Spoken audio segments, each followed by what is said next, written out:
Welcome back to Spore and Sprout. In this video, I'm going to teach you how to make light malt extract liquid culture. You're going to need light malt extract, which you can find at your local brewery or online. You will also need a mason jar with a self-healing injection port, some hot water, a magnetic stir bar if you're using a magnetic stir, and a couple coffee filters. The first thing you want to do is measure up your hot water. In this video I'm using a pint-sized jar, so I use about 1.5 cups of hot water. Next you want to add your light malt extract.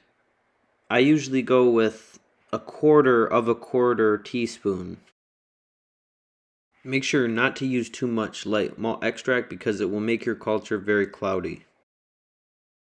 After you get that stirred in properly, put it in the pressure canner and cook it for 20 minutes. Let it cool down a little bit and then filter it twice with the coffee filters and then put it back in the pressure canner and cook it for 2 hours. Filtering the light malt extract really helps get rid of any sediment and cloudiness that could show up in your culture jar. One of the weird things that I've noticed is it may look clear after the cooking session, but after it cools down, it becomes cloudy. So always make sure to filter your light malt extract.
Here are a few examples of how well light malt extract really works.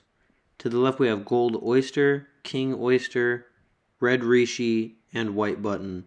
And as you can see, they all really love light malt extract. Thank you for watching. I hope this video was helpful. If you have any questions, leave a comment down below, and don't forget to subscribe.